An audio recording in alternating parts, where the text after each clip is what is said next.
Are we on? Yeah, we're on. Hi, everybody. Welcome to Chicago IANDS.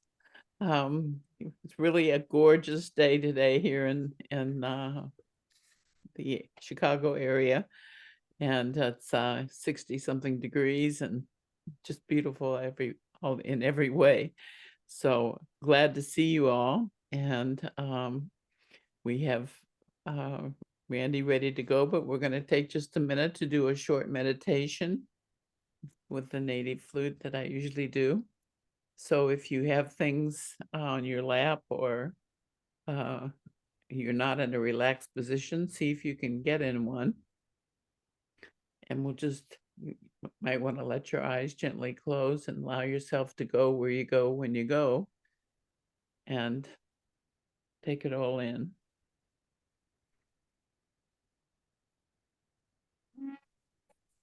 Oh, wait a minute. I have to change the sound. That's a new thing they didn't used to have, and so I'm still not used to doing it. I did it, so now it should work.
Welcome back.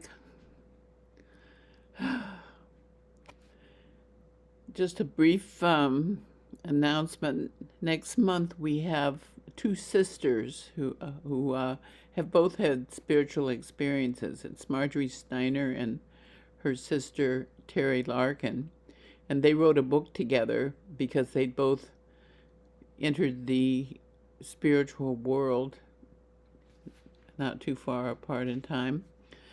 Terry had a near-death experience, and Marjorie lost her daughter, and it caused them both to embark on spiritual journeys, and they have a lot of stories to tell. Very interesting and wonderful ladies. I'm sure you'll enjoy their presentation. So don't forget next month, second Saturday always next month. And we have now over 100 videos online. They're accessible through our website, all of them. You can get them through YouTube too, but it's harder to find them if you just go to YouTube. It's easier to go to the website and on the home page and click. And if you or anybody wants to join our email listing, you undoubtedly have it to get on today. But if you know anybody who wants to join, they can do that on the home page of our website. We don't charge anything for the meeting, but we have expenses and they're ongoing even though we're not at the hospital. And we don't usually meet our expenses monthly, but we still have enough to cover it, barely. But if you want to donate, that would be a nice thing to do. You can donate through the website on the donate link. So anyway, well, I had the great pleasure of meeting Randy, about 15 years ago? Yeah. And just was blown away by his story. It was wonderful. And his book is wonderful. And he's going to update us. He's going to tell us a little bit about that and then update us on what's happened to him since he was with us last time, 13 years ago. So I turn it over to you, Randy. Warm welcome and thank you for being here. Well, thank you for having me again, Diane. It was great to hear from you after all these years again, and I've always stayed in touch watching the different speakers you've had on since I was on there, and it's a subject that this near-death experience, and I tell people, well, I don't call it near death anymore. I call it near life because you don't really die. I've come to that conclusion right off the top of it, and to try to give you to give everybody a brief outlook of what the story was about. And this happened I mean, it's 29 years ago coming up here now, if you can believe that. I don't even know where the time has gone. And that's something we'll talk about today too, about time and what all I've learned. I mean, my life has taken a drastic turn from that point. And how it all started, and it has started in the most subtle way of me moving into a new house that I had built in Los Angeles. And I to give you a brief background, or a bit of background about who I am and what I was doing. I was out in Los Angeles working in the motion picture industry at that time. And how I had gotten out there was just a crazy series of synchronicity events and things that I hadn't even ever thought about in my life. I'd been a photographer all my life. Since I was 10 years old, I wanted to have a camera, and my mom got me a camera from Green Stamp Catalog back in 1963. I had just turned 10. And I took that camera with me everywhere, and it led me to a career in the news industry. I started at a newspaper in 1970, the year before I graduated from high school. And even then, during that time, I didn't realize how much the universe was speaking to me, and how much my mom, how tied in she was to be able to do these kind of things. But I always listened to her. I always listened to what she told me. And one of the things she told me was, oh, you should go down to the newspaper and apply for this job as they had a summer internship program going on. And I said, oh, Mom, they're not going to hire me. I'm a high school student and they take college kids and I'm not in college. And she goes, well, you never know. You should go down. I'll take you down and fill out an application. And because you know how to do all this darkroom, I knew how to print pictures, and I'd been taking pictures since I was 10, and now I was 16. So I went down, filled out the application, and sitting at I'm in school one day. I'll never forget this.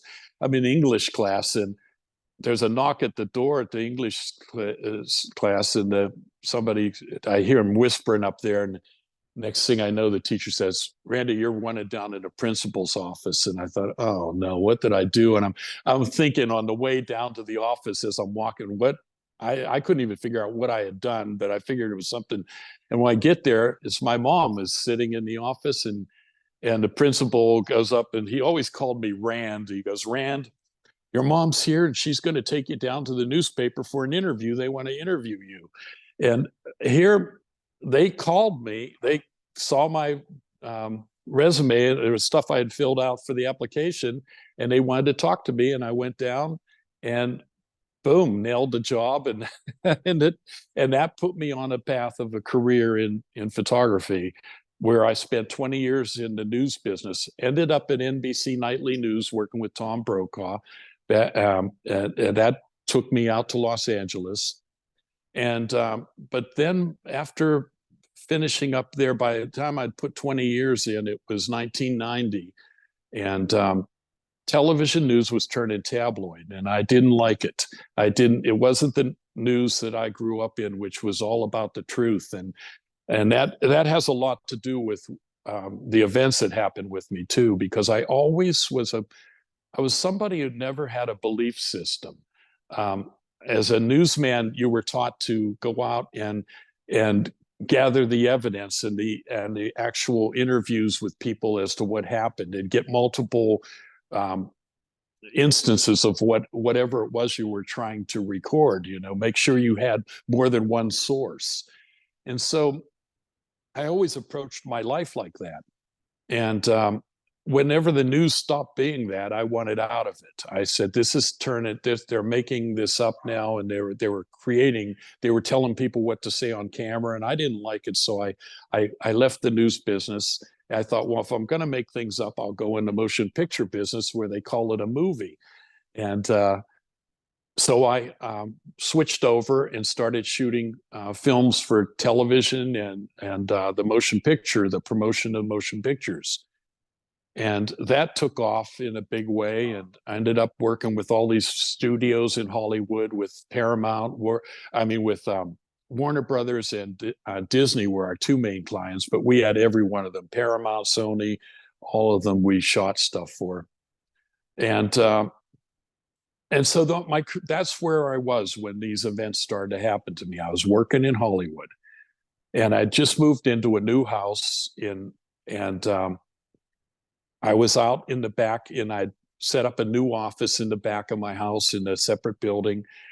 And this is how it occurred. I was looking out the window, watching the sunset and it was on June 23rd, 1995, because I kept track of my life. I was always journaling stuff and writing things down. So I kept a good track of what was happening.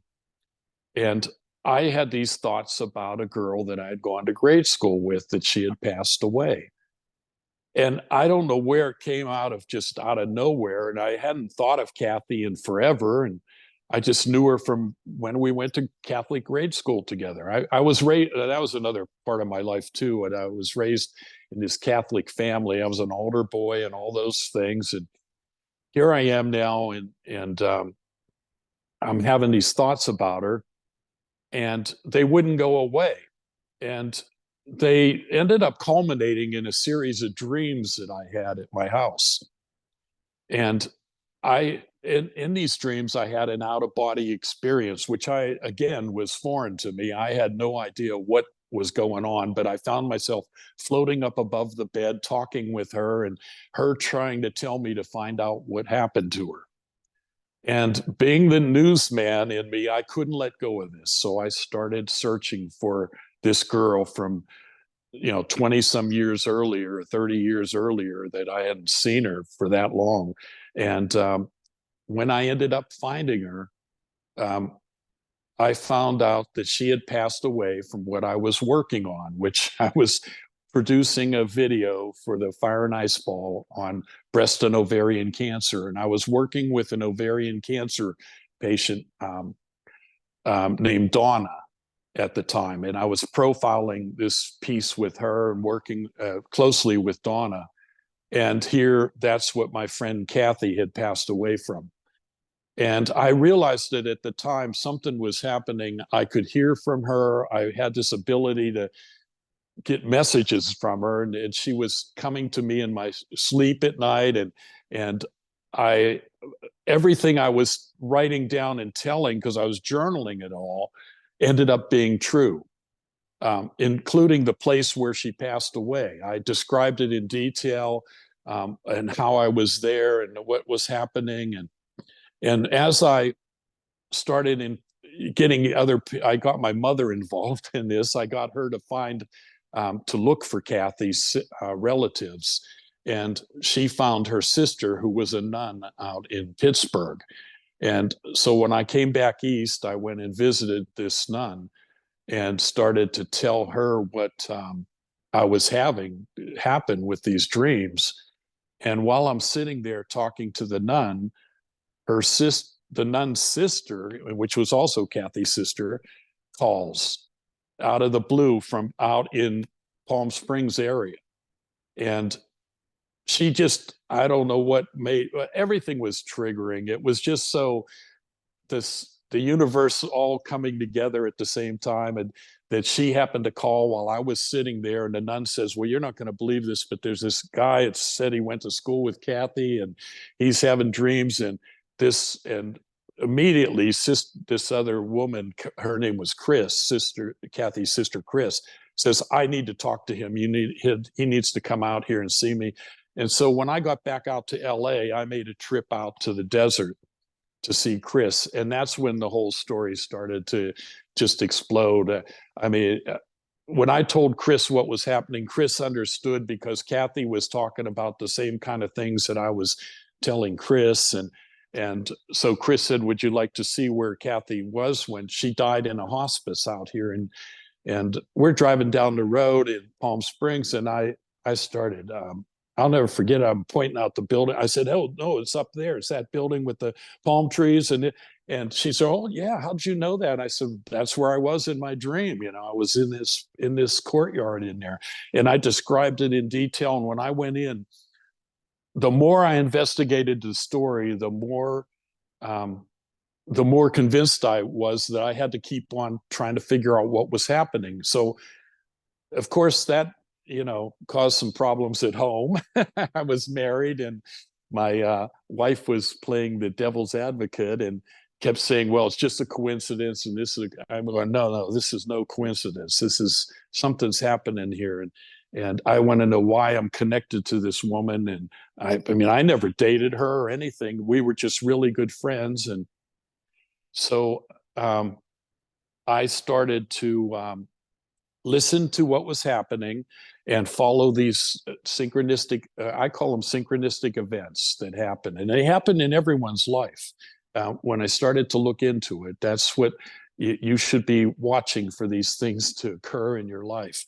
And don't discount them. Don't discount anything. I know all of you out there listening today probably have loved ones that have passed, and you want to communicate with them and that. And believe me, they're out there trying to communicate with you right now, and they'll send you little signs. And anytime your thoughts turn towards them, because of, it could be a smell, it could be a sound, it could be just an emotion that drives you to thinking about them. That's them communicating with you. And unknown to me, I had this ability to be able to just let it flow through me. And so I let Kathy just steer me along the path, and it led me around the world. I was telling, well, first, what it led me to was a Russian acupuncturist. Of all things. I was out to lunch with a couple of friends of mine, and I wasn't telling a lot of people what was happening to me, because I didn't want them to think I was crazy. But I told these two people because they were my closest friends, and I said, hey, I'm having these dreams. And the girl chimes in and says to me, her name was Renee, and she says, Renee says, oh, you've got to go see my Russian acupuncturist friend. She can put these needles in you and you'll have a past life experience. And I'm like, what's a past life experience? And I didn't know anything about it. She said, oh, that's, you lived another life in a different time, and you can experience it if she puts these needles in you. And I just sort of like, oh yeah, maybe I'll do that. Well, one thing led to another, and the next thing I know, synchronicity was pointing me to contacting her and getting this woman's name. And so I did, and I went in to see Lucy. And this is how you should approach these things: is always have an open mind. Don't go into things with a preconceived idea on how it's going to happen. And that's how I approached it as a newsman. So I went in and I said, hey, I'm just trying to get some answers here. And she said that you could put these needles in me. And so I did. I laid down on the table and she stuck 4 needles in me, one in each wrist on the bottom of my wrist here, and one in the arch of my foot on each foot. And I laid there, and oh my gosh, it was so emotional. I started to just get totally relaxed. And she started talking to me, and she had me start this rhythmic breathing and letting myself drift off. And I wasn't going to go to sleep, but I was going to be very relaxed, she said. And the next thing I know, I found myself on this path walking through the forest, and I was an Indian. I was a young male Indian boy walking along this path. And I found myself walking up to a stream, and I saw this woman on the other side of the stream splashing water on her face. I knew this woman. I said, I felt like I would know her, and I wanted to get closer to her. But as I started to approach her, I found myself floating up above it, and Kathy was with me, and she's telling me just to relax. Everything's going to be, I'm on the path, and stay on the path. And it had this symbolic kind of meaning of don't quit what you're doing. Keep going. So I went home and I told my wife about what had happened. And I said, I don't know. And she was kind of, again, discounting it again, that it's just coincidence. And I thought, well, I booked another session for the next day because that was just I didn't get an answer yet. And I thought, I'm going to go in and try this again.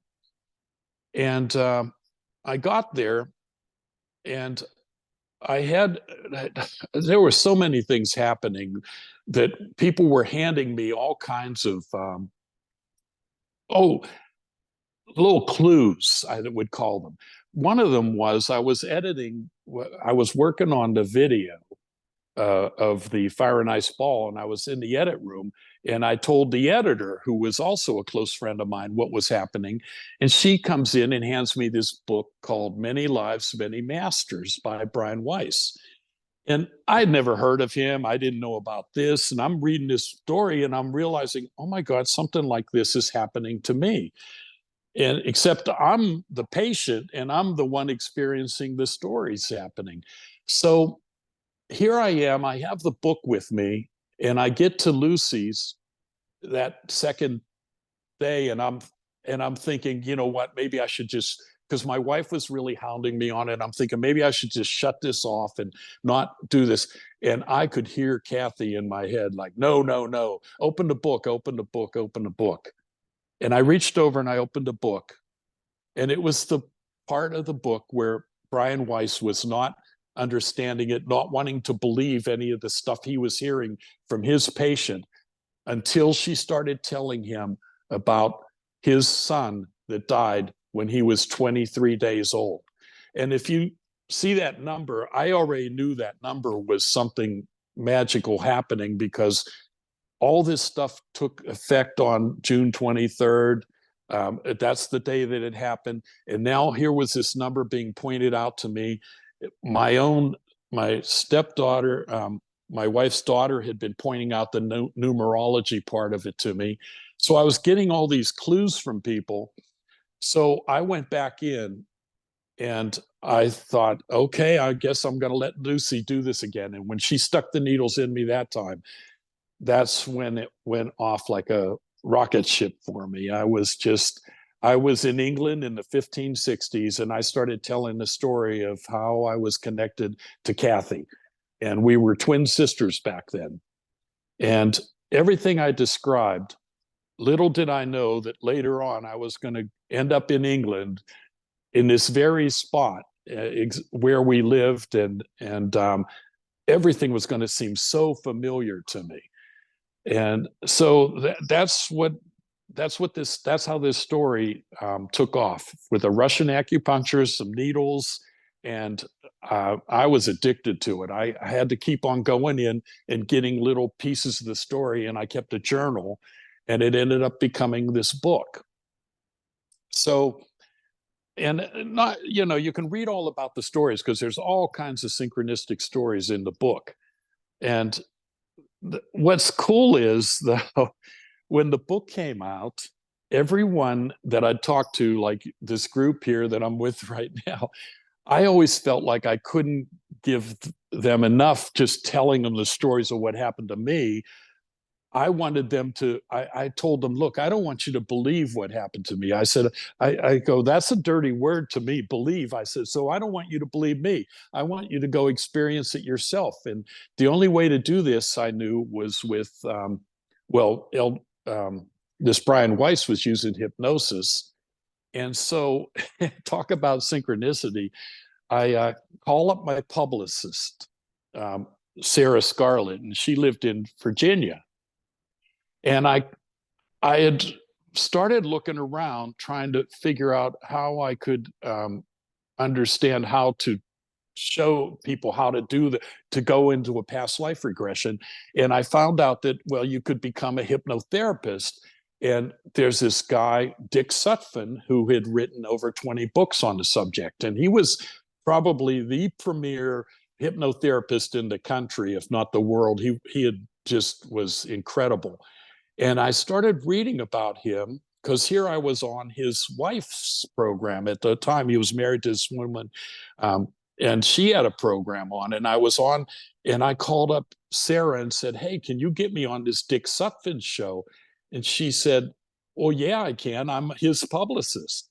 And I thought, what are the chances that my publicist was Dick Stuphen's publicist? So I ended up becoming good friends with Dick.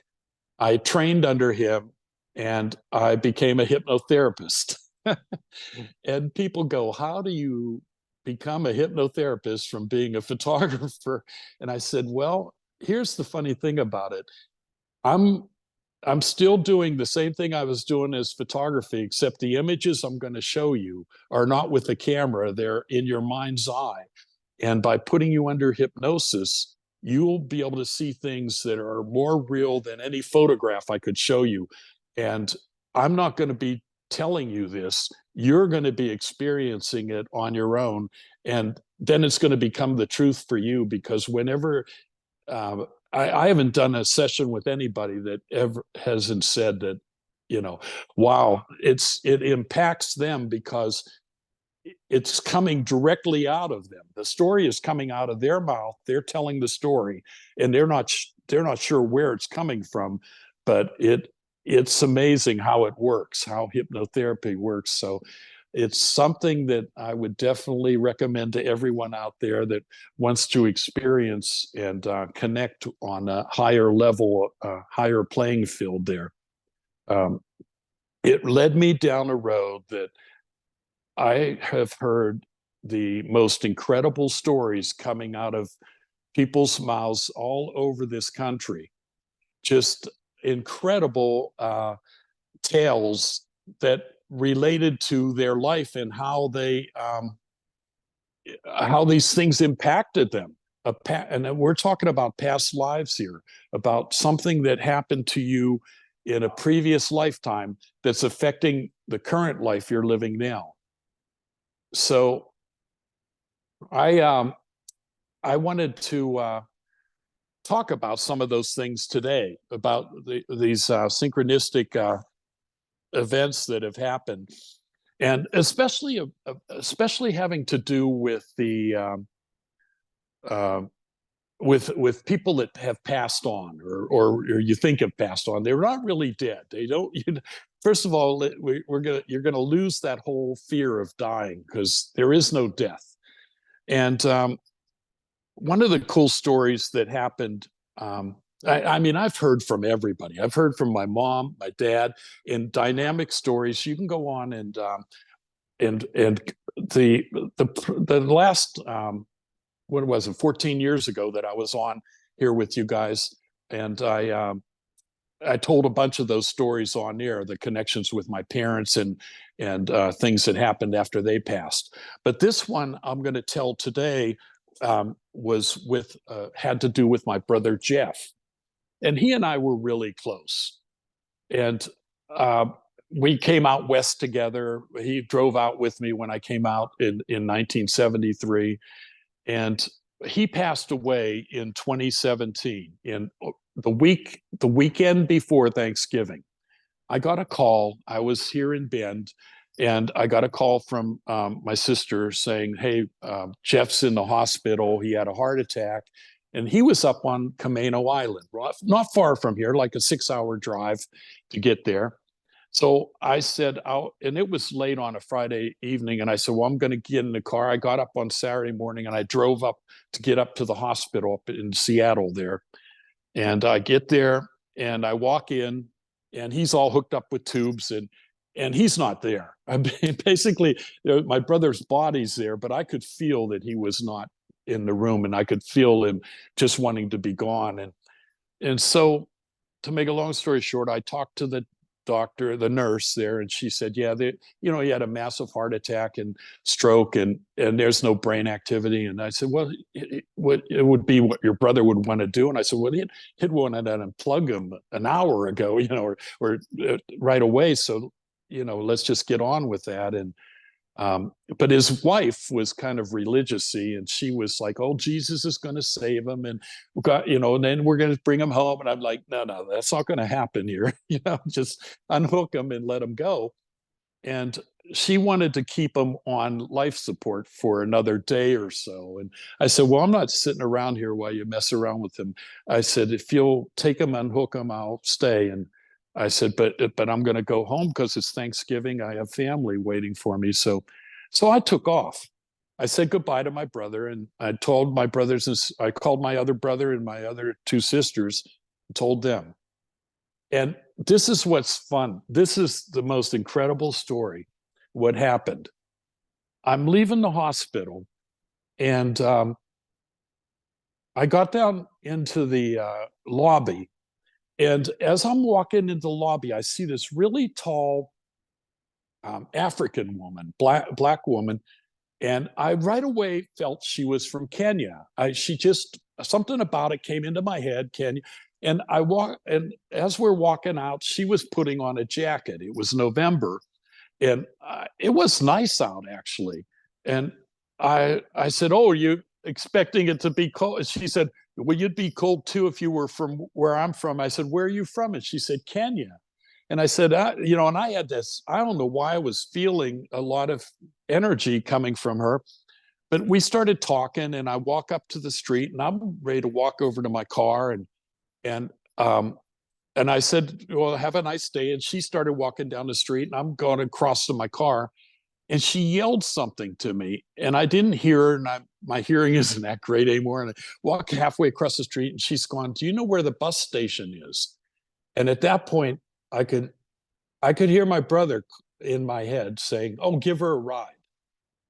And I'm like, I'm not giving her, I started to, argue internally in my head with my brother, who is the kind of guy that would give you the shirt off his back. That was my brother, Jeff. And I said, oh, it's probably down the street here. If you just go down, you'll see a bus sign. But the whole way over to my car, my brother's going, you got to give her a ride. I told you, give her a ride, give her a ride. And I said, well, if I see her again, I'll give her a ride. Well, I had to walk a long way, get in my car, get in. And I'm driving down the street, and I'm maybe a half mile down the street, and there's this woman walking along again. And I thought, and my brother is not letting up on me. And he's just give her a ride. So I rolled down the window, and I yelled, "Hey, do you want a ride?" This woman runs over and jumps in my van. You know, I mean, I could have been a serial killer in this white, commercial van that I had, my production van, but she jumps in the car and she goes, "How do you know you're going where I'm?" I said, "Believe me, I'm sure I'm going exactly where you need to be." I didn't want to tell her I'm talking to my brother who was passing away in the hospital, or who was out of his body. But I said, "What's your address?" And I typed it in my computer, and boom, it's the exact route that I came in back out the road. And I mean, every turn was the exact turn I took to get in there, in the same place. I'm going to go right by her house in about 20 minutes. So we drive down, and she's asking me what I was doing there, and I told her my brother died, or he was dying in there. And she said, "Well, you're taking this really well." And I said, "Well, I have a different view of death." And so I get her to her house, and I pull off the highway and drop her off in this place called Woodinville. And I don't think anything of it.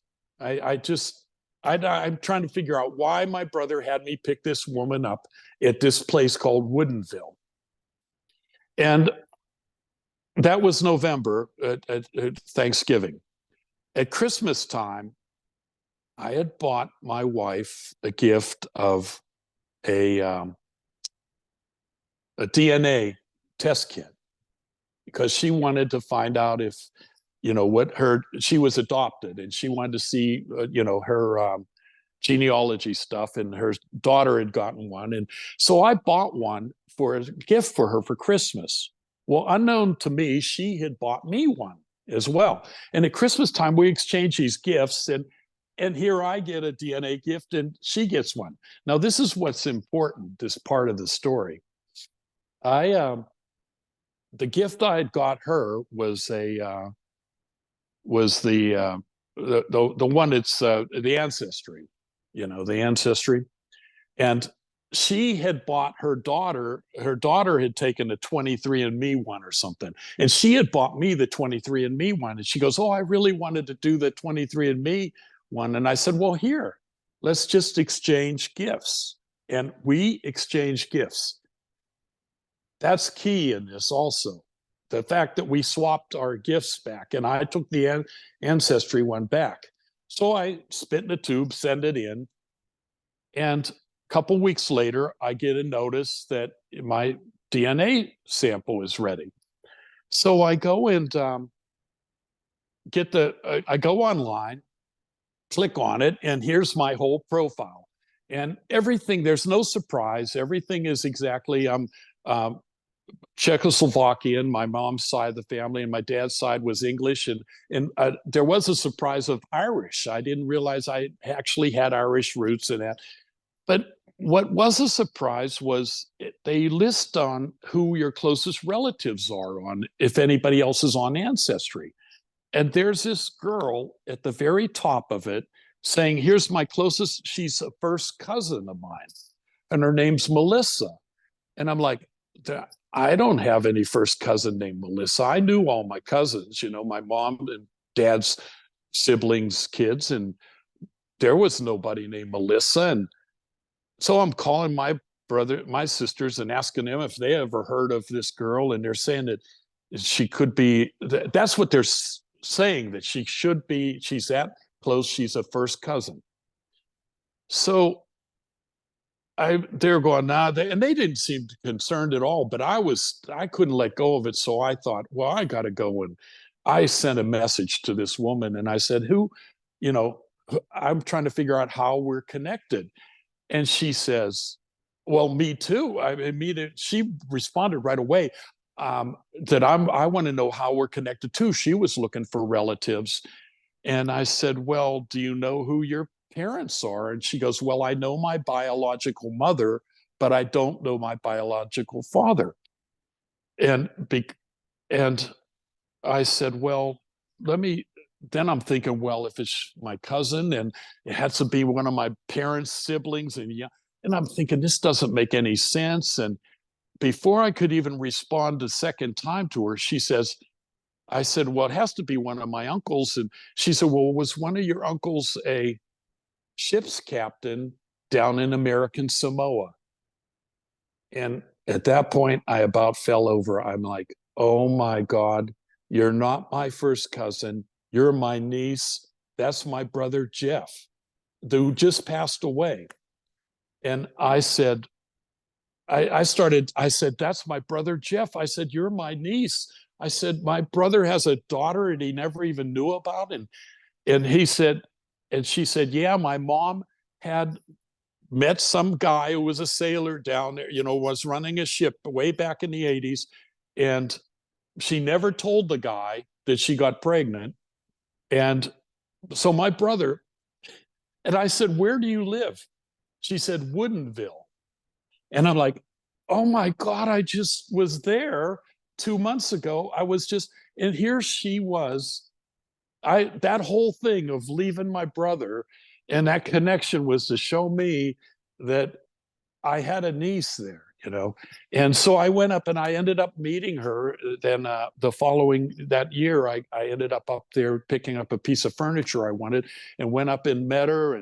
And I said, I mean, I told her right away, I said, oh my God, you're not going to believe this, but my brother your dad just passed away 2 months ago.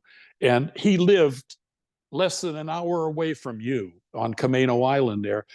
And I'll tell you, that's what this is all about, is our soul families. We come in together as this group, and no matter where you are in the world, you end up right next to each other with these kind of stories that happen. And we sat there and talked about all the synchronicity that happened between that. She was so close to where her dad was.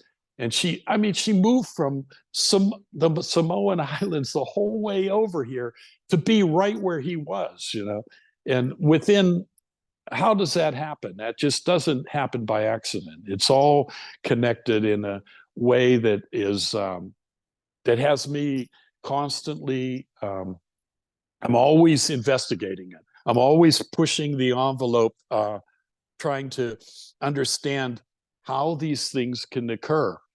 And it's leading me. And I mean, I've done so many different things. I've met so many astrologers and shamans and different people along my path that had incredible stories to tell me and share with me. And each one of them brings you a little closer to understanding how this all works. It really fine tunes you in the abilities that you can do. And this next story I want to tell you is this one will blow you away, because it is just it happened it happened a few years ago. Happened in 2020, which is now 4 years. It was during the COVID thing.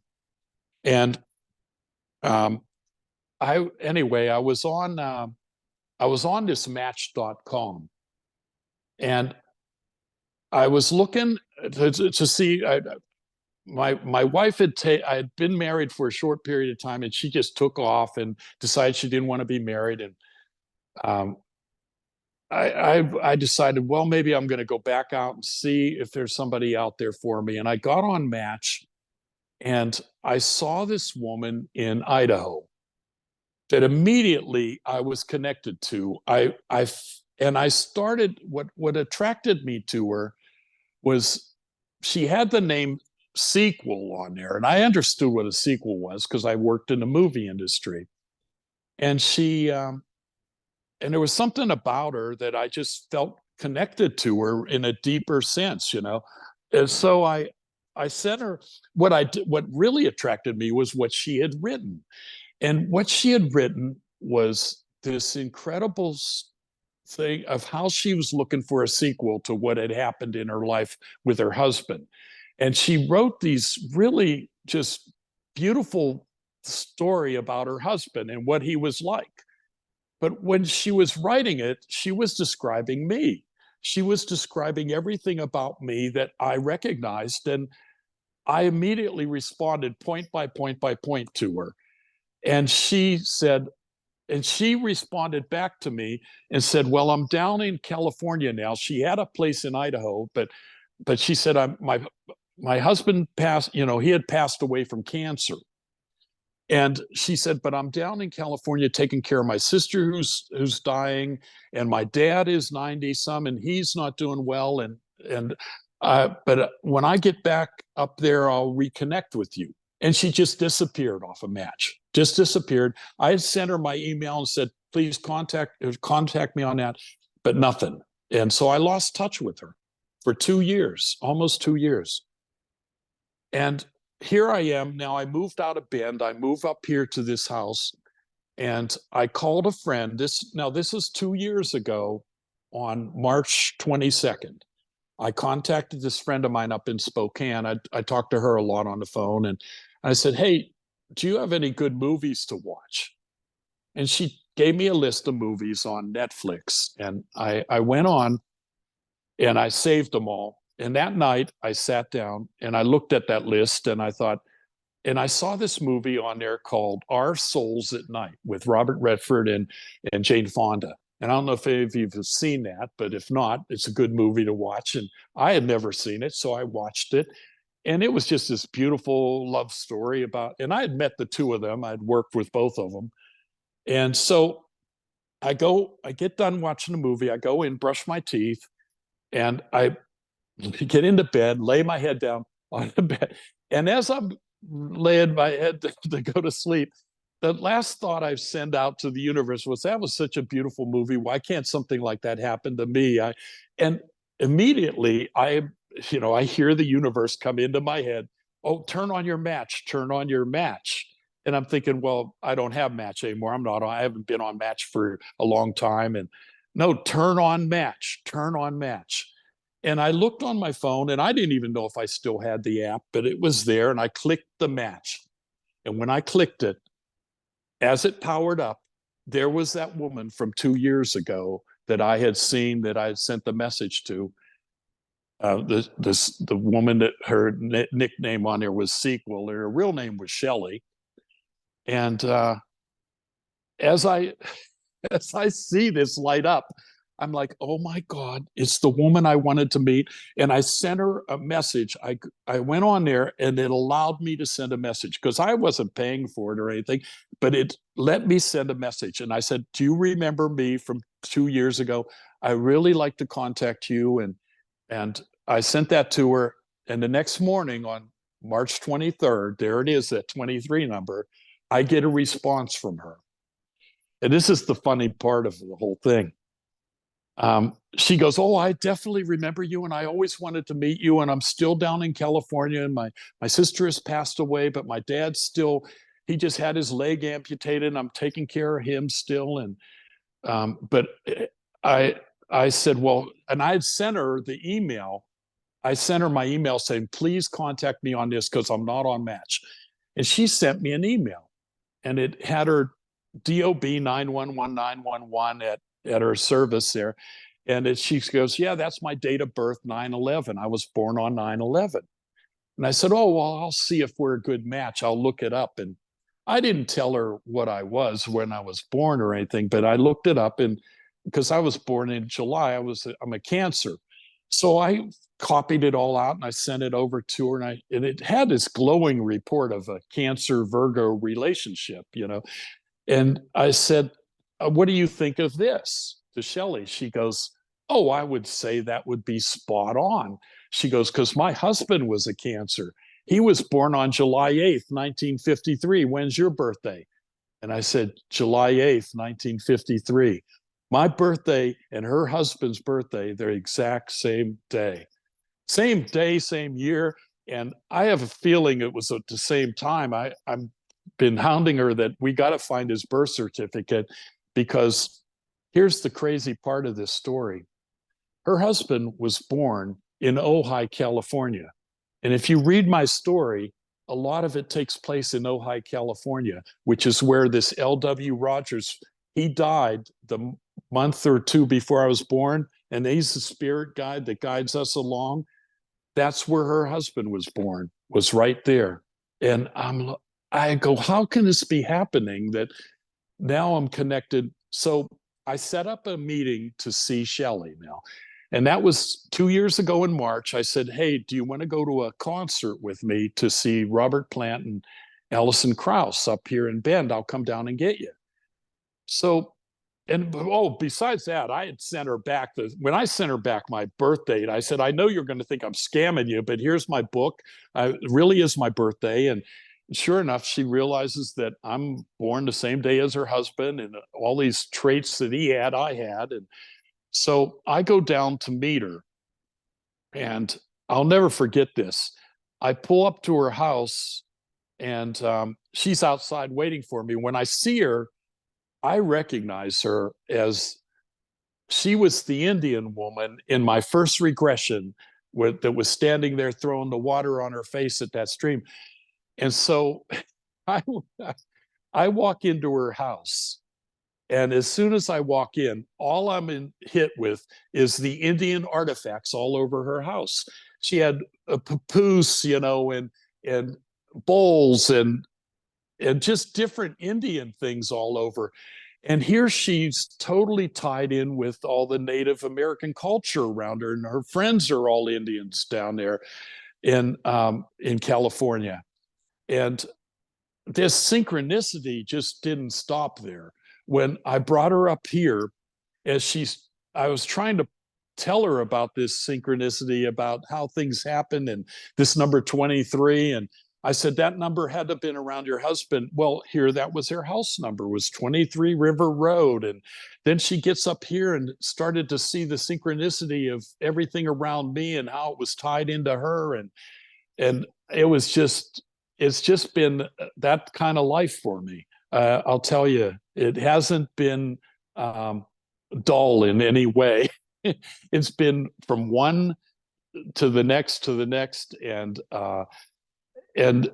hearing from her husband like that, I definitely was communicating with him on a higher level, and I was telling her what he was saying to me. And there's no way. I try to figure out how this story could have evolved in this way. And you start thinking, did I create this as it was happening, or did I create it and jump into it and play the role that I'm playing and just hit the marks? And in one respect, I feel it's that I hit I was able to recognize these signs as they occurred, but I realize it's happening with everyone out there. When I start to point it out to people, that nothing happens by accident, they start to see the world the way I look at it. And when I was earlier, when I was talking with Sarah and Vicky and Marcia, and you guys on before we started the Zoom meeting, I was telling you that there was a story about Chicago that I had, that when I first came to Chicago, when my book came out, I went back there, and my publisher met me there, Jenny Weissman, and we were staying in this hotel up in north of the city, and we were going to go in to do a radio show in Chicago that day. And Jenny had moved, like I said, she had moved out to Palm Springs area because she hated the cold of Chicago. And you were all talking about, you have this very small window of it. And at breakfast that morning, Jenny, I was teasing Jenny because it was in October, and it was cold out. And I said, don't you want to move back here, Jenny? Look at this weather, and the leaves are falling. And she goes, the only way I'm moving back to Chicago is if they put a dome over the city. If they put a big dome over the city and they control it and only open it on the nice days, then I'll move back to Chicago. And anyway, I started laughing about that. And so we take off that morning, and we come into town, and we park in this parking garage. And we're starting to walk through the parking garage over to the radio station, and my phone starts to blow up, and here it's my publicist calling. And I stopped a second. I said, wait a minute, Sarah's calling. She goes, hey, the radio station's calling. They had to cancel the interview, something came up. They had to go live somewhere with something else. And I said, oh, that's okay. Well, I could see Ginny getting all upset. And she's dancing around and like, let me talk to her. We got to rebook this. And so I handed her the phone. And while she's doing her little dance and being upset about the fact that things are changing, I look up above Ginny's head. And as soon as Ginny gets off the phone, I said, Ginny, she goes, we got to get this rescheduled. And I don't know. I said, Ginny, just relax. I said, it wasn't meant to be. I said, it will occur when it's going to occur. I said, besides, I said, I'm telling you about signs and that. And she said, yeah, what do you, I said, turn around a second. And I turned her around. We were inside that mall. And there in front of me was a photo, a giant mural of Chicago skyline that's behind you right now, Diane. But over top of the skyline was a big dome. And that, I know that photo's in that mall over there across from the radio. A big dome. It was all covering Chicago. And I said, what were you talking about this morning at breakfast? And she's like, oh my God, it's a dome over the city. I said, yeah. I said, that's a sign. That's now when here we are at a point where something changed. And what we were just discussing this morning, that's to make us feel like, hey, this is supposed to happen. So don't sweat it, just keep on going and let it go. And we'll move on to the next thing. And so these are the things that show up in your life all the time. There'll always be a sign or a symbol out there that will make you feel good about, even when things aren't going right, when you think they aren't going right, but listening to that universe is key in this. Is just that's why Native Americans, they used to do that. I mean, well, they still do. They read the signs around them. They looked at the way the animals reacted and the way the things, and it's the universe working around you. When you're playing that flute, I love the flute music you play. And I did that whole meditation with it that one time with it. And it's just puts you in that spiritual sense where you can feel connected to everything around you and understand how this is working. One of the things that when I went back on my book tour back east, my publicist, Sarah, took me to this place called the Monroe Institute. Now, some of you might know about that, but that's a really cool place on the East Coast in Virginia. And this guy named Robert Monroe, he did all this traveling, out of body traveling things back in the 60s. And they created this institute. And it's now being run by the guys who Skip Atwater, and he's in charge of it. And he was doing the remote viewing for the government way back in the 70s. And they got this guy, Joe McMonigal, who is doing the remote viewing classes. And I'm going to take one of them this fall, because here's another aspect of that where they're tapping into the universe and able to see things ahead of time. Or that's another thing that I try to tell people about time, is that time really doesn't exist. It exists here because we have we have yesterday and today and tomorrow, and you're thinking that everything has to be in this chronological order. But when you're on the other side, none of that exists. Everything's happening all at the same time, all at once. And I know that's mind-blowing to think about, but I've proven it. I've taken people forward-looking. I'll tell you a quick story about, I was doing these regressions at this place in Las Vegas called the Ganesha Center. It was very spiritual place. And I was in there one day with a woman under hypnosis. And after I took her through her past life, I took her forward looking. I said, we're going to go ahead a couple months, and I just want you to experience something that's going to occur in the next few months. And so she starts describing being at this lake house with this rowboat on this romantic picnic with a guy that she didn't know who he was, and she didn't know where she was, but she said how pleasant it was and what a great time she was having. Well, jump ahead a couple months later, I get an email from this woman, and she's like, "Oh my God, Randy, everything that you showed me just happened to me today."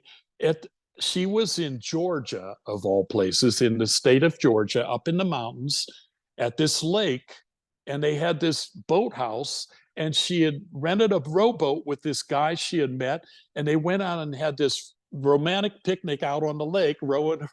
And all of a sudden it hit her that this is what she had seen in the session with me 3 months earlier. How could I see what was going to happen before it had happened? I said, well, because it already had happened.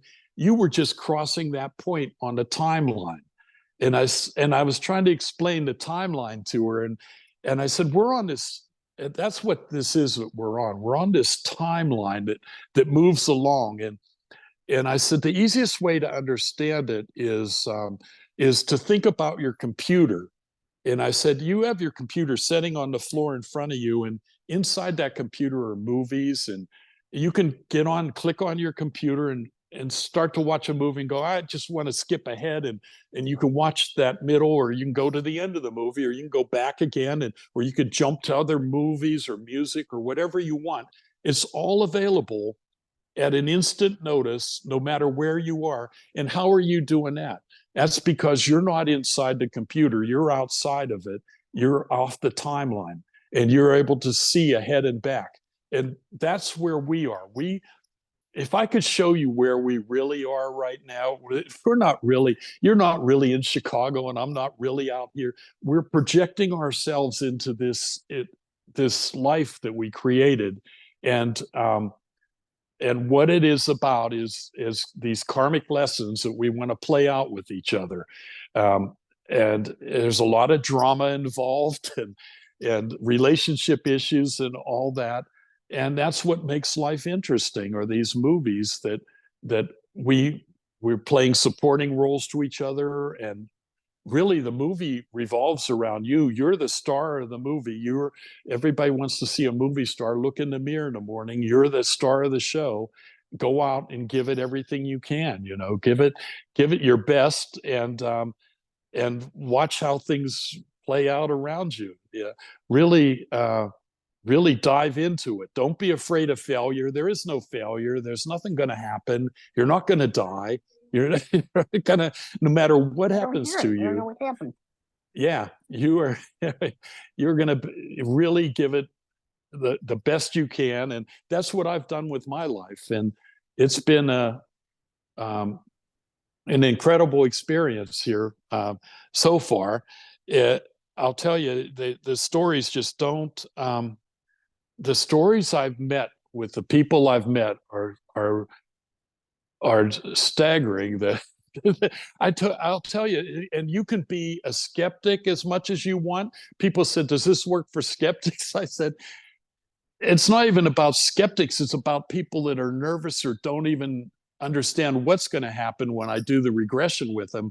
I went back east to my hometown and did a workshop there. It was in a converted church. It was now an art venue. And I invited a bunch of my friends to come.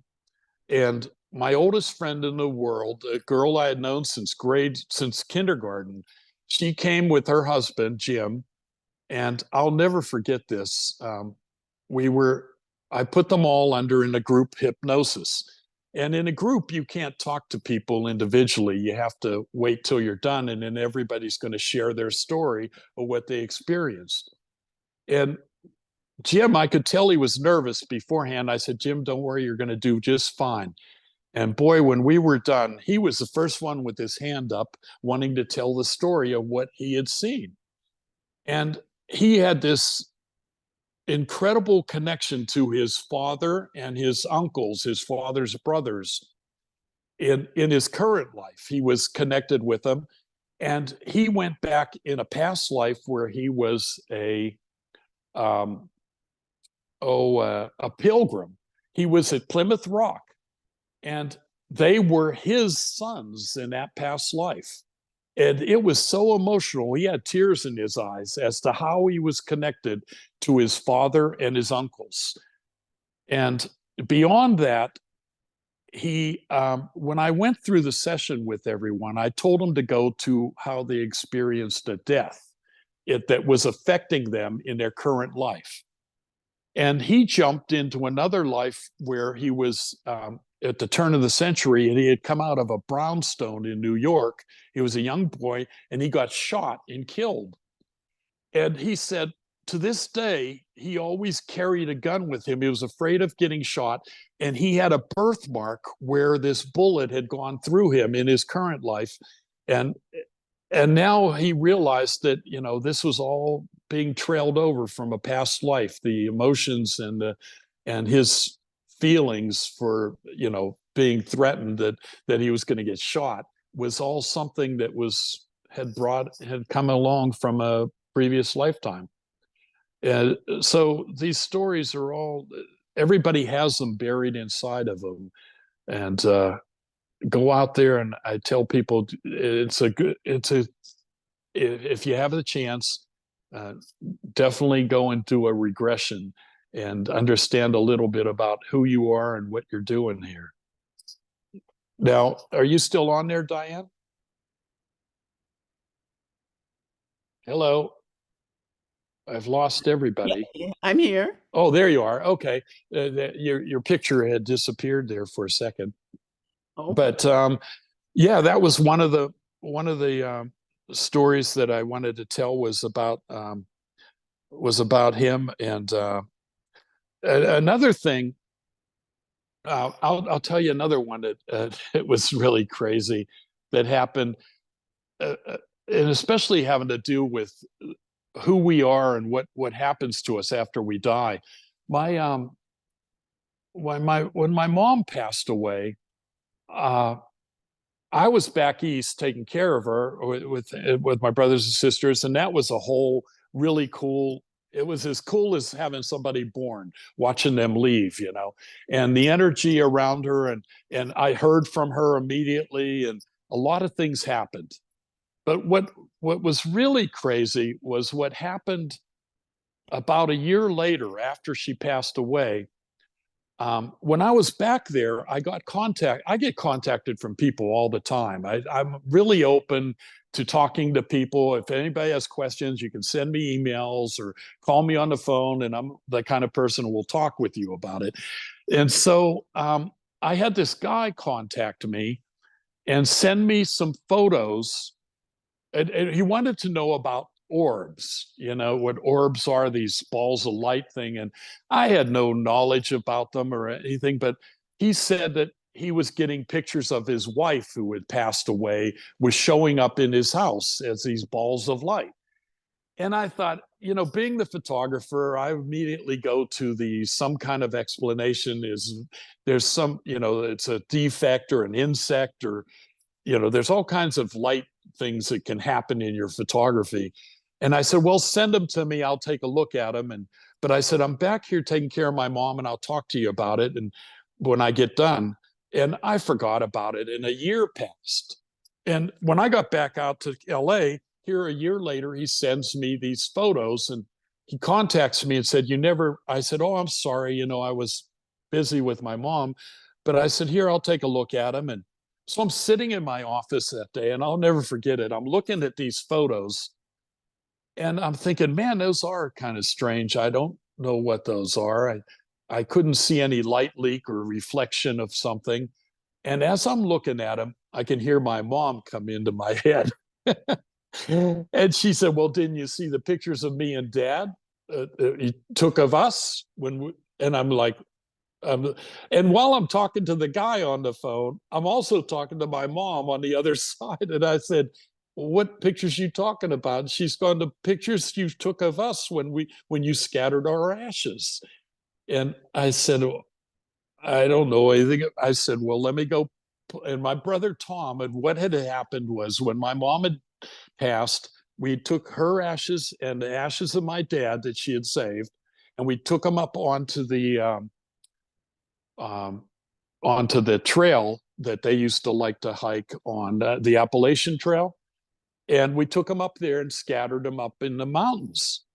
And when I did, my brother Tom, I had taken my really good camera with me, my Canon um, single lens reflex camera, and it's a high-end camera. And my brother said, let me take a picture of where we're scattering the ashes so we can show our sisters where we put them. And so after we scattered them, Tom took the picture and he took a series of photos of the area and was going to photo stitch them together. He took 3 pictures of this big fern patch that we had scattered them in. And now my mom is here talking to me a year later saying, look at those photos and you're going to see me and Dad. And I go and pull them up while I'm talking to the guy on the phone, and I am just stunned. I'm looking at this photo, and I never had looked at them in detail. And there were these 2 balls of light floating right over the ferns. And I'm zoom in, and the exact things that in this guy's photo of his wife are the photos in my, and I know that they're not defects. I know what my camera's capable of shooting. It was an overcast day. There was no rays of light. We weren't shooting backlit or anything like that. And I could clearly see these little balls of energy. I blew them up and I wrote a whole story about it. I put it up on my web page. If you go on there under the blog post, there's one listed for May of 2012. And if you click on that over to the right when it says blog posts, if you click on that blog, you'll be able to see the photos of what we captured that day. And so again, the newsman in me couldn't let go of that. So I went and researched the heck out of this. I went and talked to the guys that wrote this book called The Orb Project. They're 2 NASA scientists guys that have these impeccable degrees that had studied the heck out of it and found out that this was a real thing, that when you pass on, this energy you're this ball of light, and it can manifest themselves in your photographs. And the way these guys decided that it was happening was that they were drawing on the energy from the camera. And go ahead. Yeah. Yeah, Randy, on our website, there's a picture of me conducting a meeting at the hospital, and there's a big blue orb. Right. That orb is Elizabeth Kubler-Ross. Oh, yeah. So Yeah. anybody who's looked at that, or if you see it, that's Yeah. what that is. That's what that is. I'll tell you, that is the truth.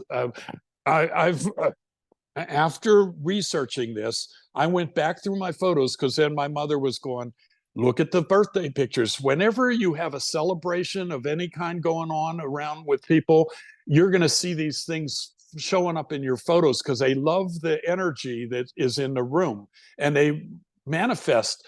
And I'll tell you, after having that happened, I've seen them in person without the photograph. I've had them happen in a session with especially highly spiritual people. I went and found out that they show up easier on the infrared cameras. So I went in and bought a high-end infrared camera, and I set it up in a session that I did with up at the Ganesha Center. And before the session, there was nothing in the scene. We had the camera up running live, and I had the monitor behind me. And after I put everybody under hypnosis, then I had them all concentrate. I said, I want you to think about your loved ones and call on them to come around us right now. And I want you to watch what's going to happen on this screen. And they sat there and thinking about their loved ones, and the screen exploded with light balls gone in and out of everyone's head, floating all around the room. And they were just stunned to see what was out there happening. And I said, and you can't see it with your eyes right now, but that camera's picking it up. And now you can see, they were just sitting there watching this float around them. And I said, that's what's happening around you right now. That's what we're immersed in, this other world. And it was, it's very telling when you can, graphically show somebody the world we're living in. and the world we're creating around us. That again, I'm saying none of this is real. Time doesn't exist. Everything's happening at once. I know that it seems like we have a before and an after, and somebody's gone, but they're not really gone. They're right there. They're off the play. That it's like a play we're in, you know, and they left the play, but you're going to see them again. They're not even. I tell people it's not even my parents or my brothers. I said there's souls. I said it's they played that role, but they're playing other things with you, and you're playing other things with them. So it's a soul connection. People say, do you believe in God? I said, well, we are God. That's what we are. This is a fragmentation of that spirit that you want to label it, whatever label you want to give it, as God or Muhammad or whatever weird name you want to call them. I said, that's us, and that's who we are. We're floating around in this world and experiencing these things, and it's a beautiful journey to be on. And I'll tell you, I never thought my life would go down this path that it's gone down, and be able to tell these stories and go around and hear them. Crazy. I mean, it's just crazy, the stuff that I've heard people tell me that has happened. Are you going to write a sequel to your first? Well, you know, I've collected enough stories to do that. And I guess that's what it's telling me right now is, hey, you got to put these stories back out, these news stories. I just went across the country just now for the eclipse.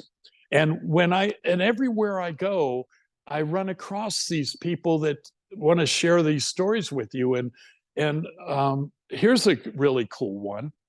I mean, this just happened a couple days ago. I was in Texas, in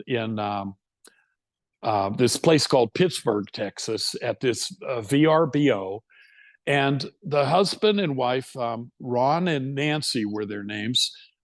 They ran the place, and when he heard that I had written a book, he comes down to where I'm down on the dock fishing, and he starts hanging out with me and telling me a story about what had happened with him. And it was the most incredible story. And not only that, he had photos to back it up. And he had been not feeling good. This was a while back. And I'm not sure whether it was up in Iowa or Colorado, wherever it happened with him. But he wasn't feeling well, and he wasn't getting better. So he went to the doctor, and they ran a series of tests on him, and a bunch of scans and things, and blood tests, and I guess, and they sent him home. And when he got out of his car, all of a sudden he gets whacked in the leg with something, and he looks, and it was a hawk. A hawk had flown down and hit him in the leg, and now it was sitting there and this hawk wouldn't let him alone. It's riding around on his head, on his shoulder, and he's taking pictures of it, and it's waiting for him in the morning. And the doctor calls him with his diagnosis on what he had found and said, well, it looks like you're getting over this West Nile virus, but we saw something on a scan in your leg, and we think it might be cancerous, and we got to do more scans. And well, anyway, now he's worried about his leg because that's where the hawk had hit him and this hawk is hanging around him. Well, this hawk was just some kind of, I don't know who it was that showed up in his life, but it wouldn't let him alone. It was protecting him. It was around him. If anybody came near him, the hawk would, spread its wings out and try to, just scare him off, and his wife included. And it was the most, he showed me the photos of it, and I was like blown away to have a wild creature like that hanging around you. And it ends up that there was nothing wrong with it. It was something that was a shadow inside of his bone in his leg that was not cancerous. It turned out not to be. And once he got his diagnosis and he was cleared up from this virus that he had, the hawk just took off one day. to finally left him, and but it spent weeks with him hanging out as like a, some kind of just spiritual thing. And he had Native American friends, Indian friends, that told him, look, I'm an Indian, I don't even get that hanging around me.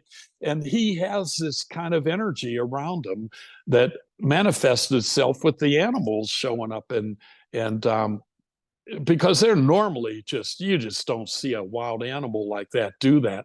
And I said, yeah, you can feel that around you, that you had somebody show up that in an animal form and want to hang out with you there for a while. So it can manifest in all kinds of ways with everyone out there. And so don't discount anything. Don't ever let anybody tell you you're crazy or that something isn't. Whatever you feel, you'll feel it coming in that form. And he did, and boy, it was. I mean, I had to call Shelley over to look at these photos and see what was going on. And I said, this is just crazy stuff that people won't believe you, but I believe you. I said, I understand it to be true. I know that you were being visited by somebody who wanted to tell you that everything was going to be all right. Everything was going to be fine. And yeah, that was just another one of those stories that came along. And I made some notes here on things that I wanted to touch on with it. But that hawk story and the soul families, and I mean, a lot of these regressions that I do, people have problems that they want to understand. I'll never forget the first one that was really kind of dynamic. When I was at the Ganesha Center, I had this woman come in, and she was really very heavy set. And she got up on the table, and I put her under hypnosis. And we weren't really trying to solve any problems. She just wanted to do a past life regression. Well, she found herself back in the 1800s out on the desert prairie, all alone. She was a 10-year-old girl, and she was frightened. And I said, well, I want you to move forward to where you're around somebody that, was your loved ones and that. And she finds herself in this earthen floored cabin still out on the desert. And I said, well, where's everyone that's supposed to be with you? And they were all dead. They were all killed in an Indian massacre. And she said that she was the only one left alive. And I said, well, I want you to continue going forward to see how this turns out. And she ends up, next thing you know, she's in this border town. She was on the border of Mexico and the US, and she was a prostitute. But she was so happy. She was like talking about how beautiful she looked, and she had a flower in her hair, and how young and lovely she was. And she was older, and that's how she was surviving. That's how she managed to survive in that life, being left alone from an Indian massacre as a young girl. And I said, well, how's this going to turn out for you, though? I want you to go to when you pass on. But she skipped right over that and went, and I took her to higher self. I got her to higher self, where she went up and into the heavens, and she's up there with her spirit guide, who was named, I think, Pablo. It was a Mexican kind of name. And this spirit guide shows up, and I said, look, you're with your spirit guide now. I want you to go back and see what happened in that life. What happened to you? And he took her back, and she went back with him on the second. When he took her back, and she was crying, and she was being choked to death. She was being murdered by one of these guys she was with. And when she goes back, she ends up passing over again, back over onto the higher self. And this is so dynamic because they're telling the story. And the spirit guide's with her, and he says, you see why you are the way you are. And she immediately starts sobbing, and she's going, I understand why I am the way I am today, because of what happened in that past life. And I said, well, what do you mean? And she said, well, I'm all overweight and I make myself look this way so that I don't. So because if I look attractive, I'll be murdered, is what she said. And that's what she was dragging over from her past life, was that if she allowed herself to be beautiful in this life, that she had this fear that she would be murdered. So she let herself become overweight and unattractive. And I said, well, that's not the truth. That's not what's going to happen to you in this current life. And I want you to visualize yourself looking the way you want to look. And she started to describe herself in this nice nightgown and how she was going to look beautiful and lose all its weight. And so I bring her out of this session, right? And I say goodbye to the woman. I didn't think I'd see her again. And a couple months later, I'm back in Vegas. And when I get to the Ganesha Center, they're saying, oh my God, you should see, I can't remember her name offhand, but you should see her now. She lost all this weight. She got engaged. She's getting married. And all this happened from going to that regression session, that she was able to let go of her past fears of being beautiful. And she went right and just, it cleaned up her act. It made her feel like I know what was causing my problems in this current life.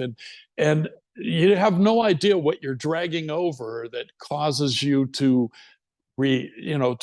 to be the way you are in your life and make you embed you with these things. And it's happened with her and with people with brain tumors that I've had, and just one story after another that they come forward telling things that impacted them, and you drag it over into this current life, and it causes you to be the person that you are. And sometimes it's a good thing, and sometimes it's not so good.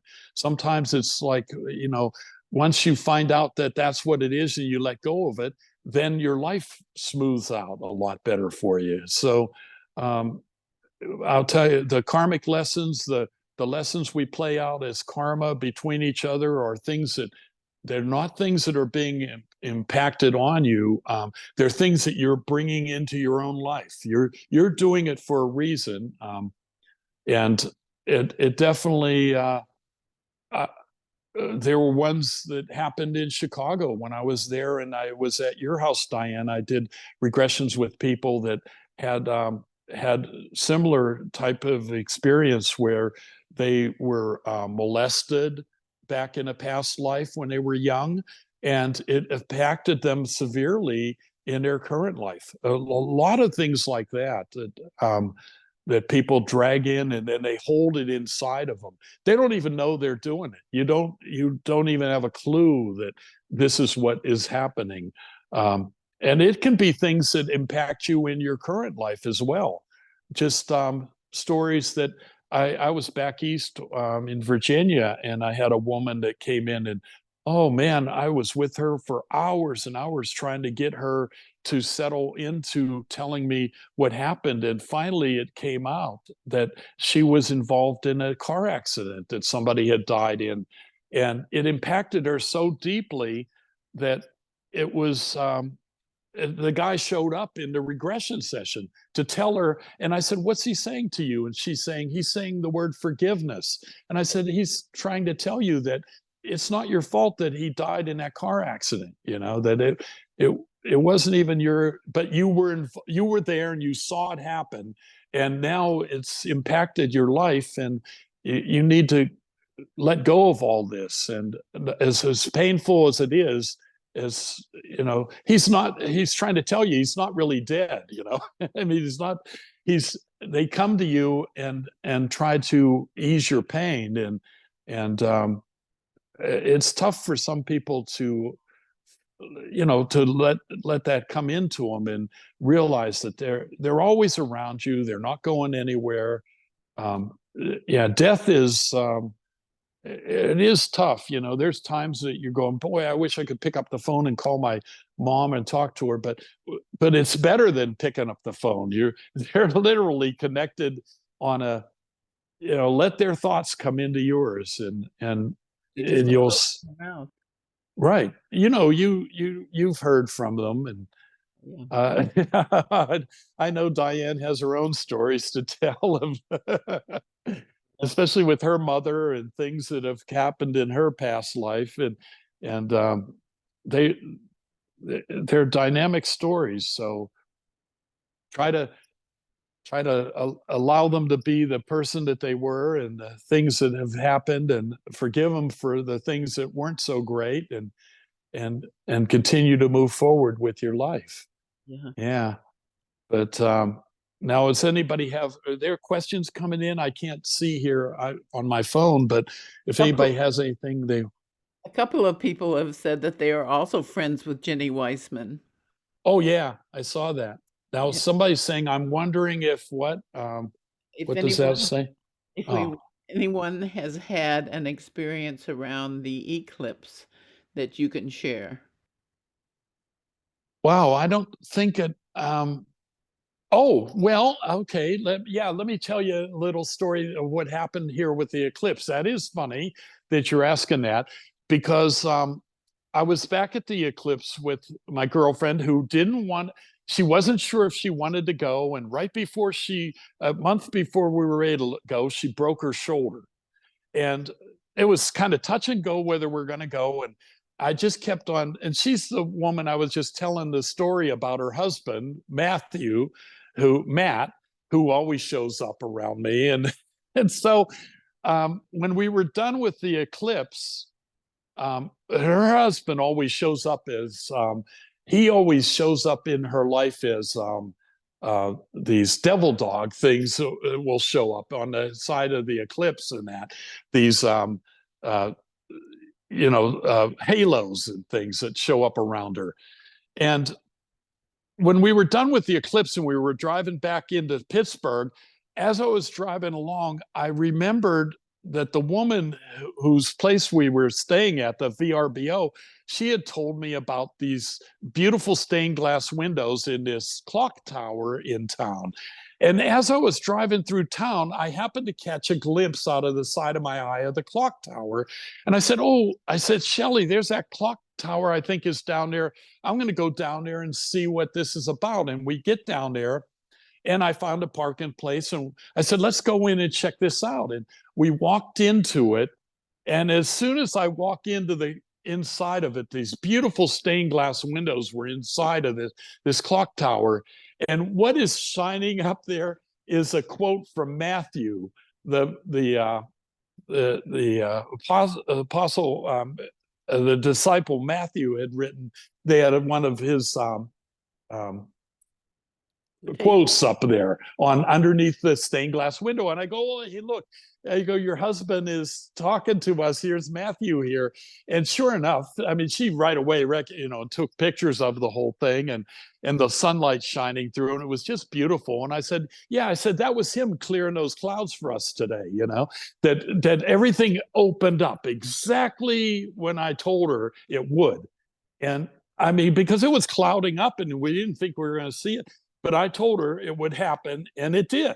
And I said, yeah, that was Matthew. I said, he was making sure everything happened the way it was going to be for us. And it was just a beautiful day there. And of course, then it was topped off with the quote from Matthew there at the eclipse. And so, yeah, it was a very moving experience, that I said, you can feel them around you all the time. They're not far away. They're right. We're literally walking around inside of this other world that they're in, and they're guiding you. They're guiding you along. So be receptive to seeing those things. Now, is there another one there? I see it. Ben asks, is it better to do hypnosis in person or online? Are the results different if a person is doing it for the first time? Yeah, well, sometimes it is.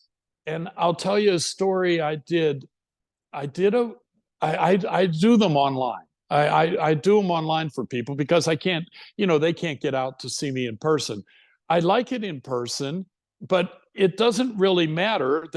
I mean, I have great results with them online, but I did one with a woman who was up in Portland one time, and she just wasn't settling in, wouldn't let go. And I was just struggling with her, trying to get her. And I said, look, if you're ever down in Bend, if I'll do it again for you, for not just come down and I'll do one in person. Well, this was years ago, several years ago. Well, last summer, she contacts me and said, you remember me? I'm going to be down in Bend. Will you do a session? I said, yeah, come on over. So she comes over, and I'm thinking, I just remembered her being a mess, not being able to settle in. But when I met her in person, everything was changed. Everything was better for her. She was in a much better place. And we had a great session we did in person. And I said, yeah, I said, I don't know what was going on with you. And she told me all the things that were going on. And it all depends on what's going on in your mind. It's all about you, of whether you're going to be able to let go. And I tell people that it doesn't matter whether you're here or I do them with people in Europe and all over the world. And if you can let go, if you can settle in and let go, then you're going to have a good session. Doesn't matter where you are, what you're doing. But yeah, I see somebody else sending something in saying, Julie asked how much you charge and how do they contact you? oh boy, I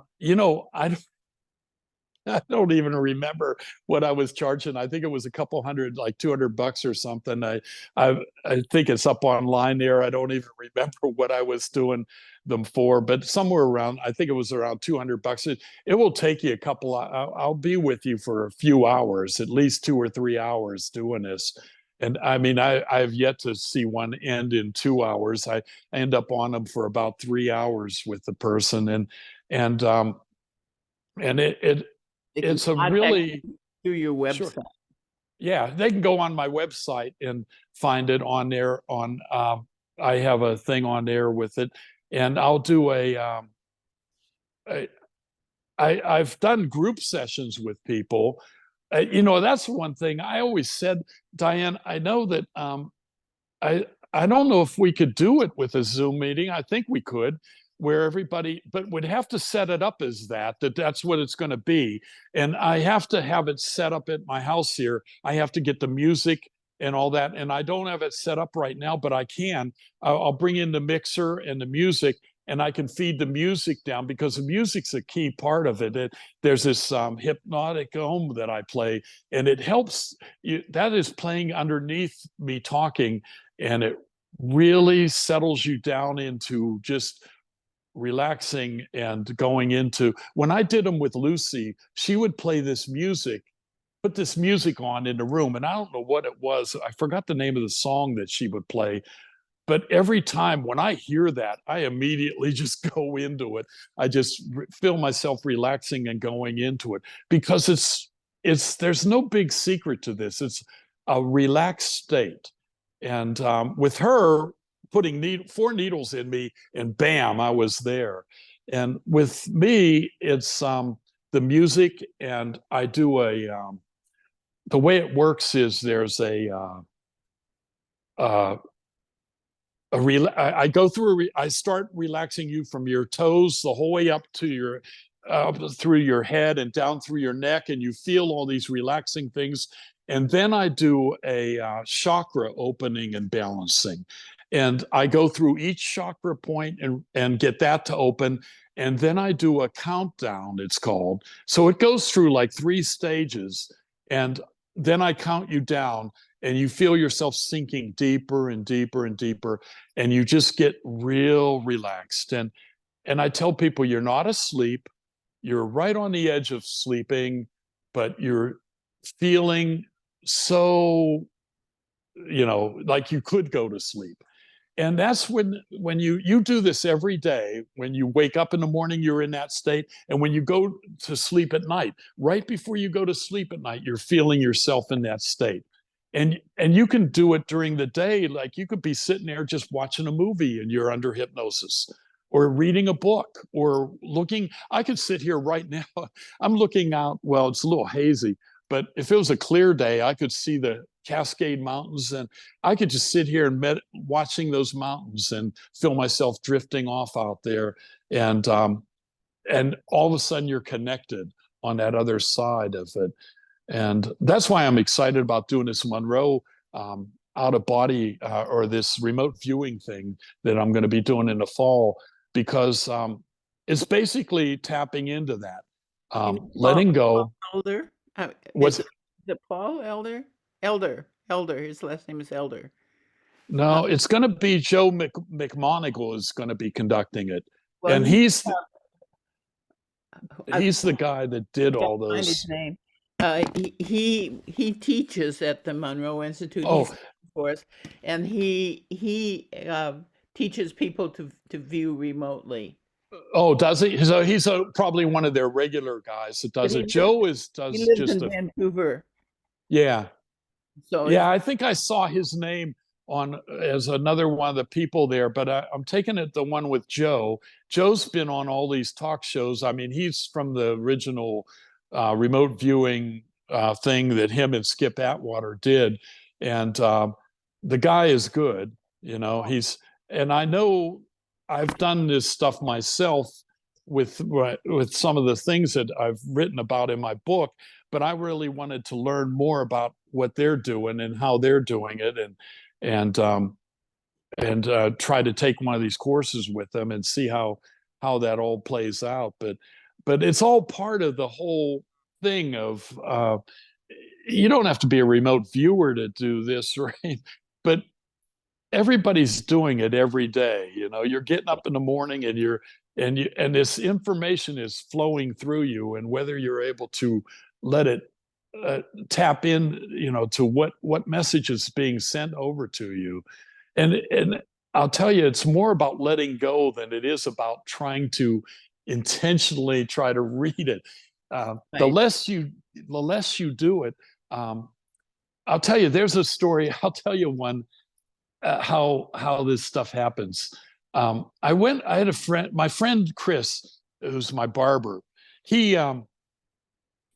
I met him out here in Bend, and one day he called me and said, "Hey, you want to go camping with me up at the lake?" And I said, "Yeah, we can go do that." And he said, "Well, let's just go up on it was like a Sunday morning, and see if we can find a campground place." And so we were going to meet at like 5 a.m. up at this lake. And I said, "Where you want to go?" And he said he didn't know. And he asked the guy that ran his barbershop, and he told him a lake. So this is how the information starts to come through. We're all a soul family, remember? So this guy that he works with is connected with him on a soul level, and he tells him where to go. That we should go up to this this lake up in this remote area. And I said, "I've never been there, so okay, let's go." And we get there 5 a.m, and we can't the campground is booked up. So I said, "Let's just do a day camp. We don't have to go in overnight. We can just go and set up for the day." And I find a place, and I picked it, and he didn't. And I said, "Let's set up right here." So we set up a hammock and all these things and a little tent. We were making breakfast, and we're hanging out there and having a good time. And he was going through a bunch of stuff with his daughter. His little girl, his ex-girlfriend had taken her and moved out of state and wouldn't let him see her, and was just causing him all kinds of problems. And he was kind of lamenting about that while we were standing there talking and having a good time that morning.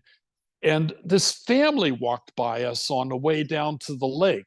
It was about 1 p.m. And he was lamenting about how he didn't get to see his daughter for months now, and how he wished that he could see her. And as this family walked by, he goes, "That could be me, and I could be having a good time with her up at the lake. And in fact, that is her," he said. As she walked by, this little girl walked by with this woman and the family go by. And I'm going, "Oh, Chris, you're maybe you had too much to drink or something here. No, that's my daughter, he says, walking by. And I said, really? And he goes, yeah, I'm sure that's her going by. And I said, well, if that's her, then her car would be, your ex-wife's car would be parked up in this parking lot. And I'm just thinking, how remote could this be that while we're talking about this, that this girl goes by him? And he runs up in the park. I said, go up there and look. And he comes back. He goes, that is her. And he's pointing out this girl down at the lake a few hundred yards away in the water playing.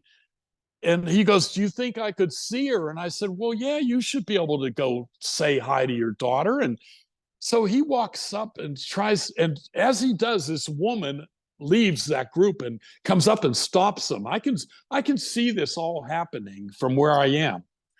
And I'm watching this play out, and he comes back. He doesn't get to see the girl. He comes back and he says, she won't let me. She says not to approach her and not to do. And I said, don't worry, Chris. I said, let me tell you what's going to happen here. And I told him I could see this all setting up. I said, what are the chances that we're at a lake that we picked out in the middle of nowhere, and that your ex-girlfriend and your daughter shows up here and she won't let you see her, and you have a court date coming up to be able to allow a judge to allow you to see her? I said, I'll tell you what's going to happen now. I said, we're going to be in court in another couple months. I'm going to be called to testify as to what happened here, and you're going to get your rights to see your daughter back, and all these things are going to get fixed in court. And all this is happening because of, I said, this is all set up. We're all part of a soul family, and none of this is happening by accident. I said, this is all good, a good thing happening. Sure enough, 3 months later, we're in court. I get called up to testify as to what occurred that day. And I said, yeah, we were at the lake, and she in a remote lake in the middle of nowhere, and she shows up and they wouldn't let us see. And the judge just threw the book at her, just lambasted this woman. He got all his visitation rights restored. She has to bring the daughter down every month from Idaho to see him, and all his things. And he's like, how did that happen? How did, I said, it's the way it works. I said, we're all looking out for each other. And I said, and none of this, I said, everything had to be coordinated on a soul family level for this to happen. I said, the guy that you work with is the one that told us to go to that lake. I'm the one who picked the place where to set up. And then they walked by. I said, it's a big play we're in. I said, we're all part of it, and everything turned out exactly the way, but you just have to relax and let it occur, and Listen, it is cool to see things like that work out for you, listen and are the magic words. Listen and trust. yeah, listen and trust, and don't, no matter how bad it could seem or what is going to happen, it's going to always be, everything's happening, and there's always a sign around you. If you just stop for a moment when something's gone to crap around you, just stop for a minute and look around, and you might see something that makes you feel better and go, oh, wait a minute, maybe this is happening for a reason. And everything, you got to trust in the universe. I mean, I had a hard time convincing Shelley. I thought I was going to have to leave her in college. She was like right on the edge of not wanting to go see that eclipse. And yet I convinced her that it was going to be, everything was going to be exactly the way the universe was going to play it out for us. And when we got there, you can see signs of her husband being there and things like that occurring, and everything played out exactly that way. So trust the universe to show you the way along there, and be open for those communications from your loved ones out there, because they really are around you. And every day, they're never not with you. And Sarah has a question for you. She said, sure. I took a class in self-hypnosis years ago and use it often. This does not replace a pro like you, but it feels useful. What is your take on self-hypnosis? Oh, no, yeah, that, well, that's what the thing is. Once you get good at it, you can do it on your own. But I'll tell you, no matter how good I am at doing it, I always like it when somebody does it for me.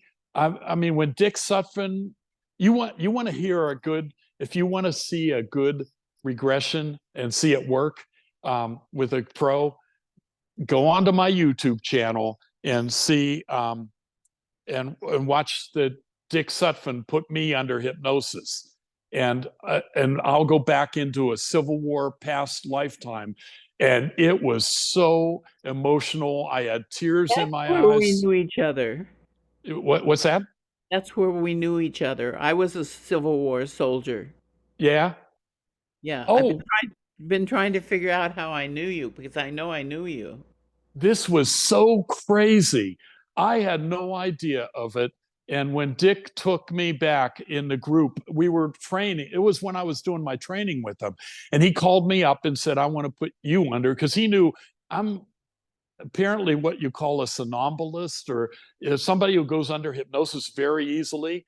And he put me under, and I took me back, and oh, it was so incredible. And I started talking about things back then and saying words that I didn't even know what they meant, about being on a picket and being in a uh, oh, it was, I started talking about what happened after the Civil War, how I went to a reunion in New Orleans with the Confederates and all this stuff. And I didn't know anything about it. And when I got out, I looked it up, and sure enough, they had a reunion in New Orleans back then. And I was at that reunion with these guys that were left, and a lot of my friends were killed and in the battle that I was in, and fighting, and I was wounded, and all this stuff that happened. And oh man, it was just so crazy to relive that again,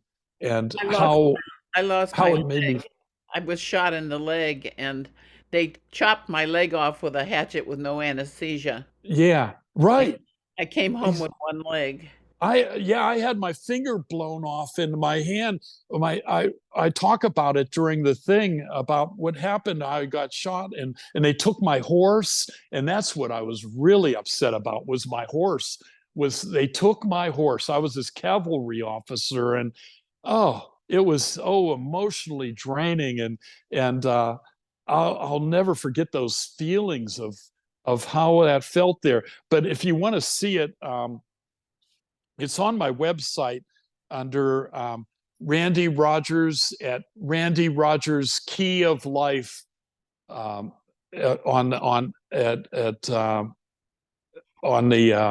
YouTube channel. The YouTube channel is Randy Rogers Key of Life, is the YouTube channel, I guess. It says that's how they put it under there on my webpage there. But you can send me an email and I can send you a link to it. But you can watch. I had Dick Stuphen on, and he was on for an hour and a half talking about how to do these regressions, and how he got into it, to doing it. And boy, the guy was brilliant. He passed away. I wanted to do this with him because I knew he wasn't doing well, and sure enough, a year or so later, he passed. And but Dick taught me a lot about the whole, talk about karmic lessons in karma. Yeah. He had the clue on that, on all that, how it all related to the people that were around every day. But I learned a lot from him. He was the master of it, and so is well, what's his name? I've talked with him. The book with Brian Weiss. Yeah, Yes. he contacted me. Talk about your weird. You want to hear weird synchronicity about Brian Weiss? I was on that show, Coast to Coast, years ago. And when I got off the show, then that next day, I was getting inundated with calls. And the one guy had called me, was in Florida, and he goes, I woke up in the middle of the night. Something woke me up, told me to turn on the radio. I heard you on the radio. I thought you were a friend of mine because your story was so similar to another guy I knew, but I don't know why I had to contact you. And I said, well, something will show up. And well, a month or two later, this guy calls me again and says, were your ears burning today? And I said, no, why? He goes, well, I was talking about you with Brian Weiss. And I said, really? And he had this woman move in next door to him, and he went over to meet her and introduce himself as his new neighbor. And she said her name was something Weiss, and he goes, oh, I know this guy. I always wanted to meet Brian Weiss. And she goes, that's my dad. And here it was Brian Weiss's daughter moved in, and she goes, I always wanted to meet him. And she goes, well, I'll take you to lunch with him. And so they went to lunch, and so he get to lunch, and he starts telling him Brian Weiss about me. And so then Brian Weiss connected up with me online, and I've never met him in person, but I've communicated with him online.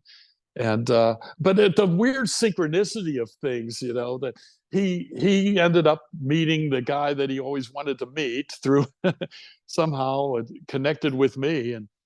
But yeah, Brian Weiss, his stories were really dynamic. And of course, he was telling it from the aspect of the doctor.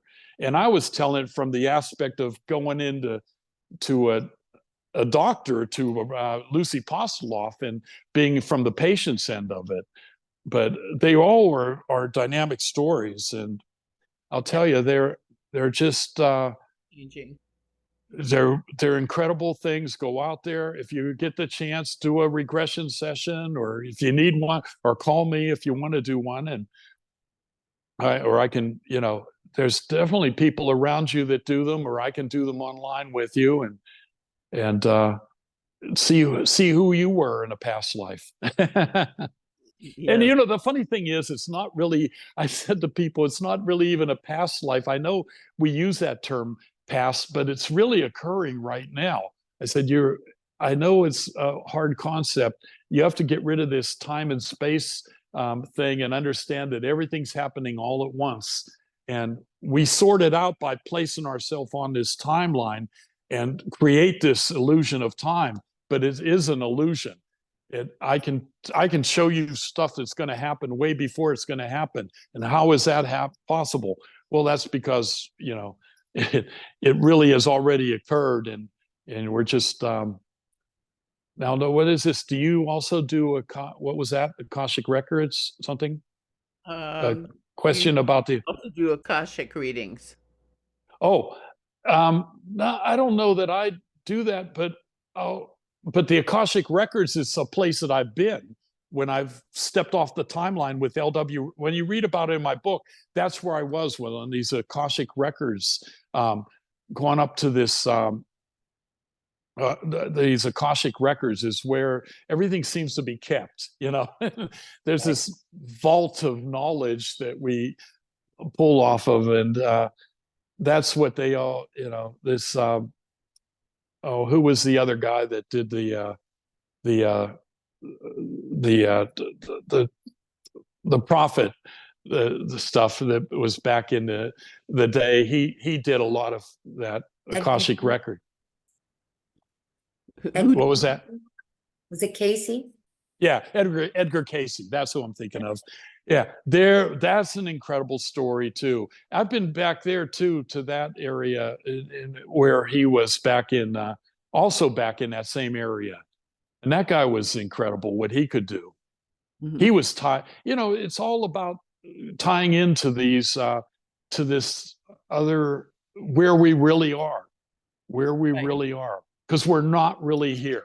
And once you start to read the signs around you and able to let go of things, you can tie into that, and then you can get the messages across. And anybody can do it. I'm telling you, anyone out there is doing it. And sometimes it's more dynamic. Some people can just really read off of it. But the cool thing about doing this is that it's you doing it. Not, you don't have to go to a psychic, because a psychic means you have to believe what they're saying. And sometimes they're good and sometimes they're not so good. But when you are feeling the information coming through, then you know it's real. You know it's real because it's coming straight into you, not through somebody else. Julie wants to know if you've been to the Infinity Foundation here in the Chicago area. No, I haven't been there. What is that? It's an organization that gives presentations, and they have Zoom classes and stuff like that. Oh, I'll have to check it out. It's called the Infinity Foundation. I'll write it down. Yeah. Yeah, I'll check that one out. And Ben wants to know more about, he said, some people say that the government works with him, with Robert Monroe, to know about the future. Can you tell us any more about him? Oh, well, no, yeah, the two guys that are there were definitely working for the government, but Skip Atwater and Joe McMoneagle both worked for the government. Were working with the government's program. And it makes me wonder whether they're still doing stuff for them or not. If they are, they're keeping tight-lipped about it. But I think the government has their own programs going on somewhere. They may have used them at one time, and whether they're still doing it or not now, I imagine they can still make a call to them if they need to do something. But yeah, they definitely use that to try to understand. The government's got something going on somewhere. They're not going to talk about it wherever it is. But what Paul Elder does, is the remote viewing. When he was here, he wanted some pictures of the Baha'i temple that he could use in his classes. Oh, their facility is crazy good. They have this dome, this thing that you go in that is all clad in special, to keep any kind of extracurricular radio waves or any kind of waves out of it. And you're inside of this room that is just bulletproof as far as anything that comes out of there has got to be coming through a higher self, is the way they build it. Reading once with Nancy, I think her name is Nancy McGonigal, his Joe's wife. Oh, really? Yeah. Yeah. Yeah, they're I didn't know his wife did. See, I don't know a lot about him. I know I read some of their books and things, but I'm really interested in doing that, seeing their take on it, on how they go about doing that. Yeah. Let me know. I'd like to hear your take. Yeah. Oh, yeah. No, it's going to be fun. It's going to be a fun class this fall to do with them. I was going to go once, and I don't think I did. Yeah. Are there more questions coming in? I see a lot of chat things there, but we're out there, and we're after 4, so. Oh, okay. Oh, yeah, we're running out of time, so we can. Well, if anybody wants to contact me, you can go online and get my email, rrogersla@aol.com, and also on the web page, any of those, they can contact me through there or look at my blogs on there, read more stuff. But any kind of questions or things, I'm more than happy to talk to people on a personal level. So. And if you haven't read his book, make sure you get a copy and read it, because it's yeah. And if you want a signed copy, just go on my webpage and order it, and just send me a note and I can send it out to you. Are you going to do that? Somebody asked if you're going to do the group room. Are you going to do that? Oh, they were talking about maybe we ought to do a group session. Yeah, well, we'll have to talk about that and see if we can set something up. I could do a whole workshop with everybody, put everyone under. We'll plan that for the future one. Yeah, sure. Let's do it. Let's do it. That's all right. Absolutely. All right, Diane. So good to see you again. My gosh. Yeah. Thank you so much. Still have such memories from when you were here before. And all right. Appreciate you so much. Thank you. Thank you for coming. All right, Diane. We'll see you again soon. All righty. Okay. Bye-bye. Bye.